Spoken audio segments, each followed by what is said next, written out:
What's up, John? How are you today, my friend? Good, man. How are you?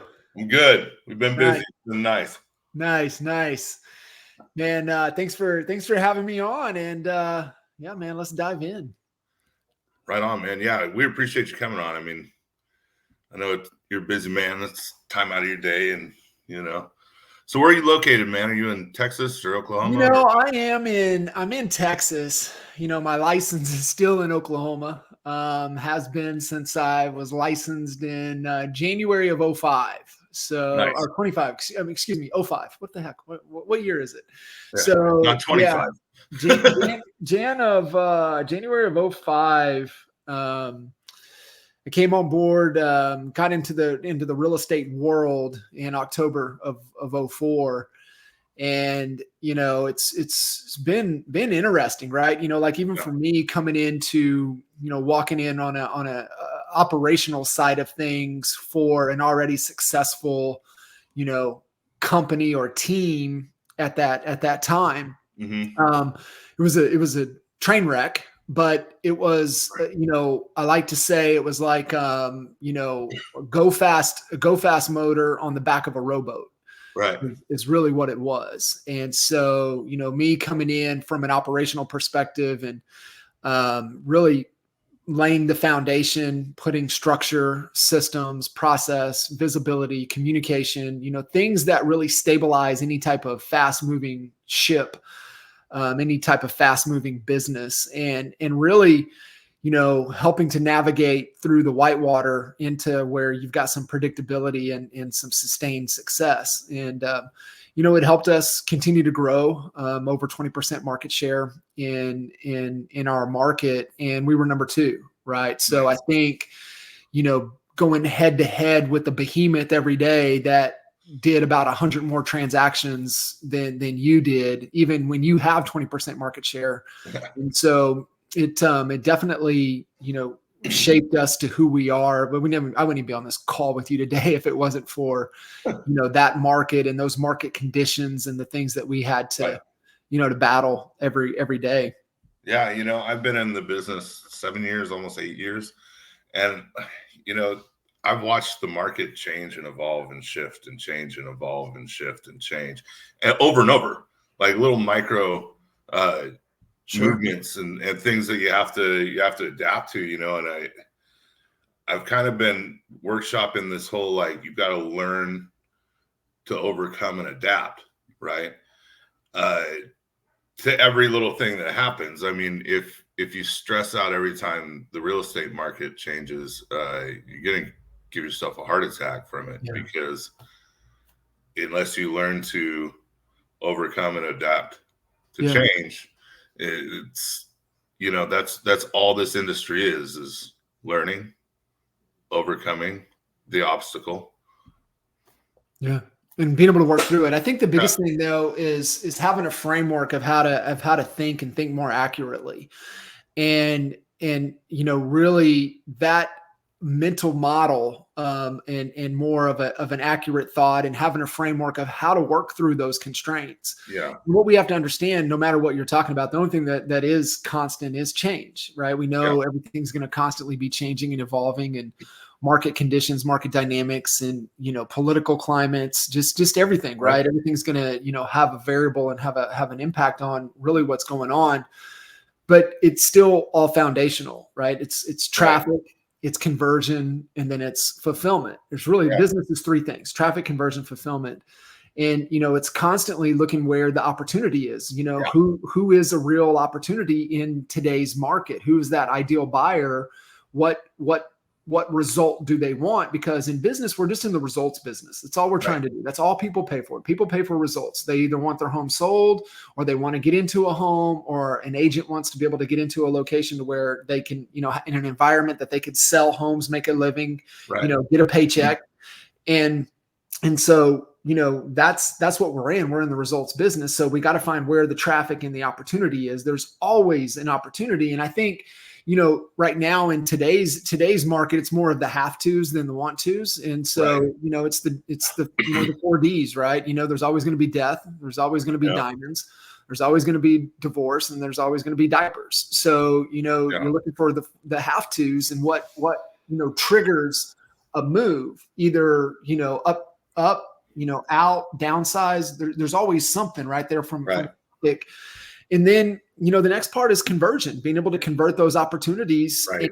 and agreeing to do business with you. It doesn't matter who they are, what they are. You've got to be able to articulate your value and do they believe that you have a bridge or a process or a path to help them get the results that they want, right? That's really all conversion is finding out what their pain point is, what their problem, what results they want. And hey, here's my solution. Yeah. And do they believe that you have that solution to be able to help them, achieve what they want? And then it's just fulfilling on that promise. Right. And, really, I think the big thing is understanding that, but then looking at, okay, well, what here is within my control? And that's where I've got to focus my energy and my effort around. And it's really around the thing. And that's what we, talk about all the time, right? Control the controllables. Is this within my control? But that also goes back to a framework of being able to how to think and think accurately. It's like, is that within my control? Can I control that? Right. If not, then I can't give any energy to it. And I've got to reallocate my energy and my focus to the things within my control. Well, and I think discipline too comes into play right there, because I mean, in order to figure out what you can control, that's great. But if you don't have the discipline to make the phone calls, pick up the phone, reach out to people, talk to people, right? Like if I see agents all the time, they're willing to go host the open house, right? And they've got the cookies out, they've got the tiny little water bottles, and people come through and they're just sitting over in the corner. They're, not talking to people as they're coming through the door. They're not, giving people a call to action to fill out a guest registry. They're not harvesting people's information as they come through the open house, which is the whole reason you're doing the open house, right? Yeah. Is to maybe meet some folks and figure out exactly who's gonna play ball with you, because those people are walking through an open house for a reason, right? They're not just walking through an open house because it's open. I mean, maybe a fraction of them will, but all of them have the thought in mind, I just walked into an open house to look at a house because I'm interested. And that, like your alarms should be going off in an open house. Like you should know each and every one of these people by the time that you're done, and then have the discipline to follow up with them and call them. I mean, I get it. It's, making a phone call can be daunting, right? Because you're not used to it, or if you're a brand new agent or something, you're coming from a different career field and absolutely nothing that you have to do to find any kind of success was on the test. And so you're kind of like running blind when you first start. And then somebody says, well, you got to make 30 phone calls a day at least. And it's like, what? Well, who do I call? Well, those kind folks that you've been signing up in your guest registry is a great place to start, right? And start calling, texting, emailing them. It's called marketing. And you have to teach them to know, like, and trust you. It's not the other way around, and I think once you have that point of view in mind that, like, okay, this isn't that hard. This is pretty simple, right? We prospect for leads, then we call the people, and we have conversations. Yeah, at first you're going to be bad at it because you don't know what to say. Right. Okay. Get kicked in the teeth a few times. It's not going to kill you, right? To have somebody, send you an objection that you can't handle because you've never heard it before. And then you think about it. Okay, well, how do I handle that objection? I call Matt, or I reach out to John, or, somebody else that has been down this road hundreds and hundreds and hundreds of times, that knows what to say, that knows what to do, and ask them, how do I do this? We will tell you, right? Yeah. Like, it's not hard, but you have to have the discipline to begin with this industry. I mean, if you're not disciplined enough to sit down for 2-3 hours a day minimum to make your phone calls, it's going to be tough. Too, Matt, it's a, obviously discipline is doing the required activities, even when you don't feel like it, right? Right. And it's trying to stay as consistent as possible, finding that 20-mile march. But it all starts with, what is the goal? And I Yeah. think that's where, you start hearing, hey, you need to do this, you need to do that. Well, I don't know. Let's see. Yeah, those are required activities. No matter what Right. you do, you got to create awareness. You got to create engagement. You got to get people excited. You got to get them to want to subscribe, basically giving you their phone number so Yeah. you can reach out to them, because there's a value exchange. And then, you get them, start being able to work with them. But it all starts with, what is the goal? Yeah. And for real estate and for business in general, it's always a revenue goal. They're like, well, I'm not in it for the money. Yes, you are. Yes, you are. Then the only reason. Yeah, that is the only reason you're in business, is to make a profit. However, you design, and this is the beautiful thing with real estate, is that, especially, kind of what we do with residential sales, is that there's so many ways to get to that outcome, to that objective, whatever Right. it is. But you have to start with the end in mind.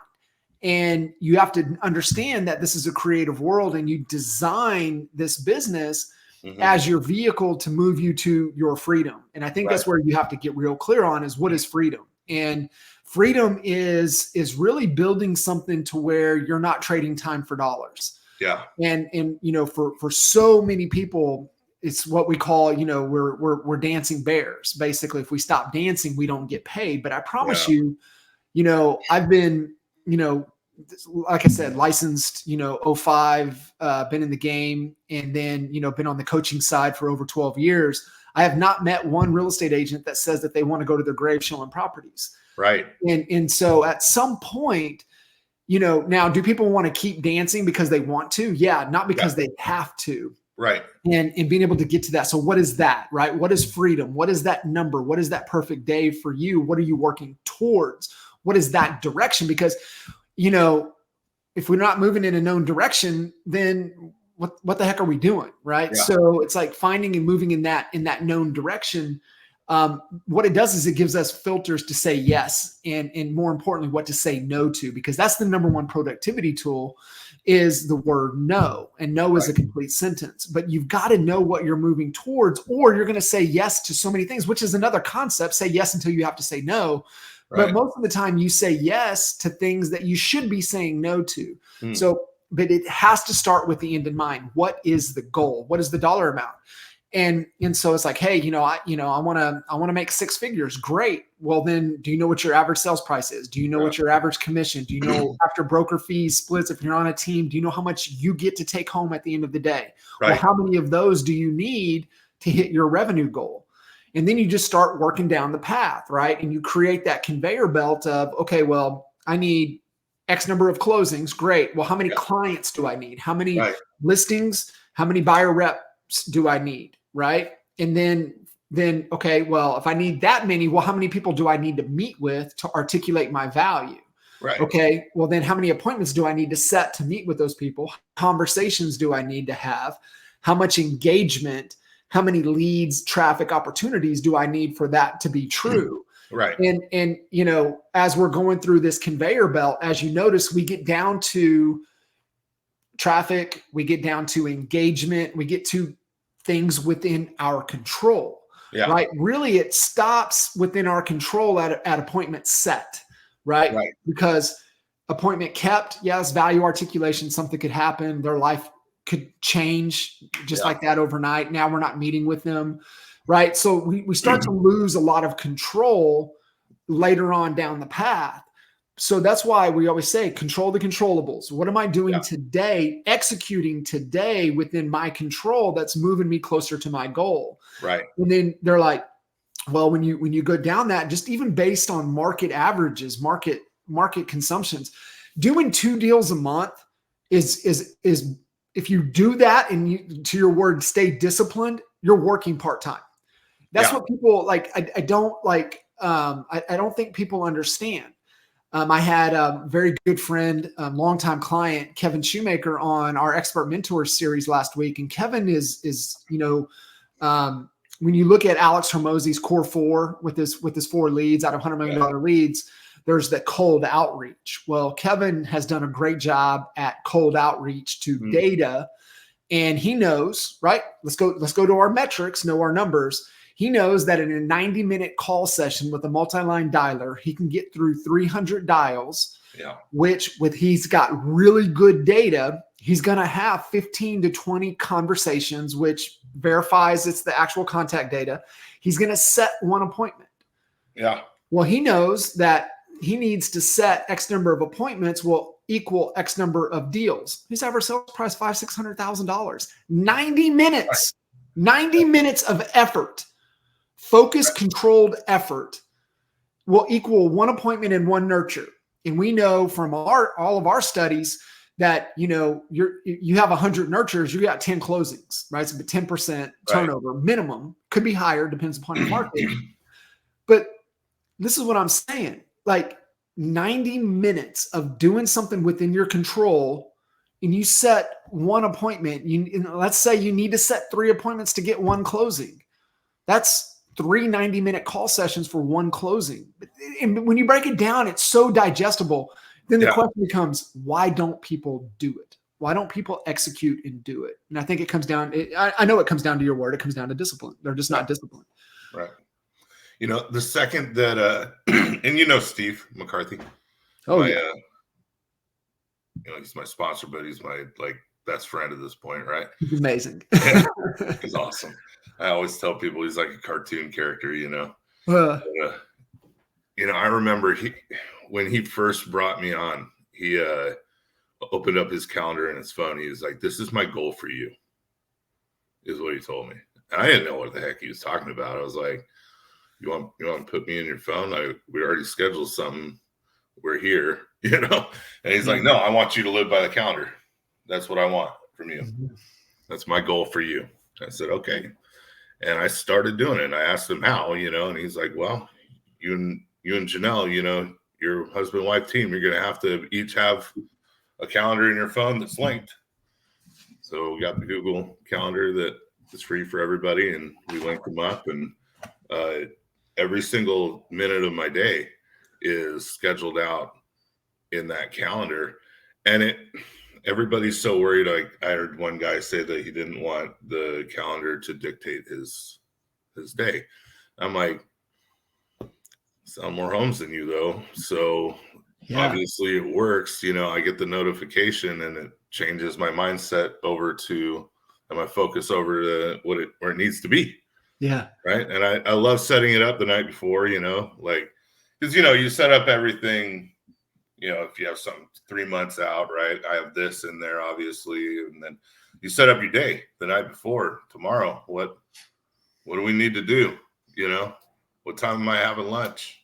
I schedule it all, and the second I started doing that, I noticed a huge difference in the amount of homes that I was selling, the amount of people that I was talking to, and the fact that I couldn't use any more excuses, right? Because the phone calendar doesn't listen to you, and you can tell it all day long. You can give this thing all kinds of excuses, right? And it's still just going to hit that same notification that it's programmed to hit.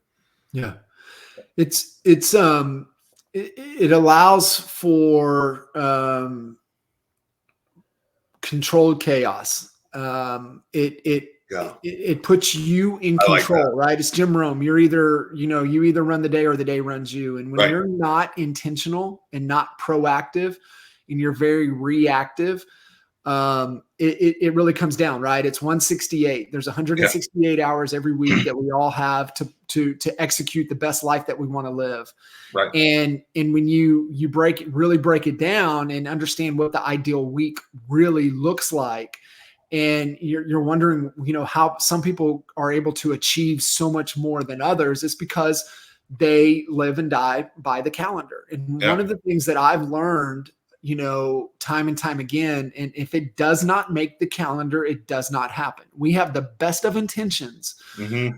However, if we don't allocate the time with the amount of detail required, then we're going to miss out on really being as efficient as we possibly can. Right. And so even that example, like with Kev, you know, when it goes into that calendar time block within the calendar, what I would want to see, I would want to know what data set he's calling, right? Mm-hmm. What line he's calling from, like Right. that detailed. And maybe there's a ramp up time, 15, 20 minutes before that 90-minute call session. And then there's an unwind time after it. But all of those things get put in. The biggest thing that I've seen with agents is that they try to be too strict and too rigid with it. And understand, this is why we really look at getting real clear every week, because every week is different. Right. Every week is different, right? So like some kiddos were on spring break last week. Some kiddos are on spring break this week. Some kiddos were on spring break the week after that. But those weeks are all different. Sometimes there's training. Sometimes there's not. Sometimes, we've got closing. Sometimes we don't. Mm-hmm. But we need to be able to allocate what we need to allocate into the calendar that we need enough of in order for us to be able to execute and achieve what we want to achieve. But there is a rhyme and a right order of things that go in, right? Right things, right order. And that's where a lot of people get mixed up. So just a 168 example, you back out sleep, maintenance, taking care of ourselves, that leaves, let's just say it leaves 100 hours. Yeah. Well, if you go 50 hours to work and 50 hours on work and on your craft, 50 hours on the other equities of your life, which are going to be health and relationships. Right. Then you start to look at, okay, well, what goes in first, right? First things that go in first are those high lifetime value activities. That's the health activities. That's the relationship activities. All of those go in first. And the mistake that especially real estate agents make is that they put, especially the ones that are like drivers that are really ambitious and want to, they're so focused on their business. Yeah. They put the business activities in first. And that's the wrong order. Yeah. The right order is those high lifetime value activities. Then the second thing that goes in are the things that within your control that's going to move your business forward. Third is all of the other business related activities. And the math equation is 70% of your working time needs to be on those high leveraged activities, which is going to be focus on traffic, which is going to be lead gen. It's going to be lead conversion. It's going to be face-to-face, articulating your value, converting those opportunities, negotiating deals. And if you're working with buyers, you're showing properties. There's only 5 things in real estate that matter. And out of your working time, the rule of thumb is 70% of your working time on those 5 things. Now, if you have a team, obviously leadership becomes your number one responsibility. Yeah. And then production, it's going to be listing. It's going to be face-to-face with motivated buyers, sellers, other agents wanting to join your organization. Right. And then content, creating more traffic. That's so you look at those activities, but it's 70%. So if you're working 50 hours this week, when I look at your calendar, I better see 35 hours allocated to those activities. Yeah. If so, Matt, I know 90 days from now what your bank account's going to look like. Just based off of what your market averages are and what your market per deal is, I can tell you if you stay disciplined to that activity of structuring your week and allocating your day and hitting the things within your control, your bank account is going to be flush. And that's where, people get so fixated. The bank account is just a lagging indicator. It's just a result of what you did 90, 100, 120 days ago. So the question is, here we are, mid-March. And if your bank account's running on fumes, the question you have to ask yourself is, what was I doing in December? Yeah. Because that, that version of you and the decisions you made back then is what you get to deal with today. Yeah. And it's not an indicator of who you are, right? Because we can make a change just like that. Right. But what you're dealing with is the ripple effect of the decisions you made 90, 100, 120 days ago. Right. No, it's like a deferred investment of time industry, right? Like we had a slow patch, right? When the shift happened this last time. And it was 100% because I wasn't following up with my database when it was 2021 and everything was through the roof and we were just slammed with deals and flush. And then all of a sudden, it seemed like all of a sudden, someone turned the water faucet off. And you're completely right. It had everything to do with what I wasn't doing 3 months prior to that happening that caused that slowdown in my business. And it was tough. It was a hard lesson to learn, right? Right. Didn't feel good. Felt like someone punched me in the gut. But, like at the end of the day, it was like back to looking in the mirror time, right? Like, whose fault is it? And, taking a hard look in the mirror and saying, Matt, you need to change. You need to do something. Like, you got a little comfortable for a second and forgot that you were told to stay uncomfortable. And,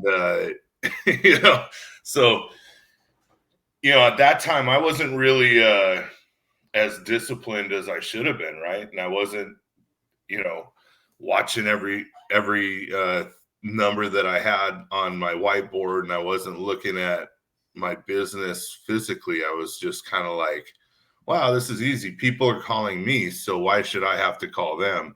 Right. And as a result, we hit a rough patch, and it sucked, Yeah. and it wasn't fun.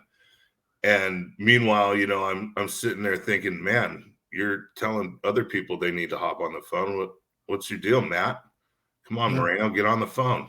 Yeah. And so ever since then, it's like, it's no problem. No, because you have that experience to draw off of, right? Yeah. And that's just part of growth. And we all fall off a little bit. We get either bored, or most of the time it's bored, right? Just kind of the repetitiveness, and we're creatures for change and uncertainty.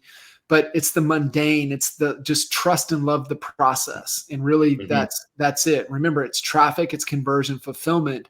And a lot of agents, where they get on the roller coasters, they do a good job, right? They build it, and then they got to pedal, and they think that they've got to do all of the heavy lifting to get it across the finish line.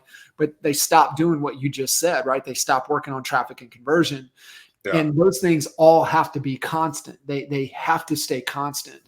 And so that's just really, the dynamics of it. And man, it's messy. It's frustrating. It's overwhelming. But that's what it's supposed to feel like, right?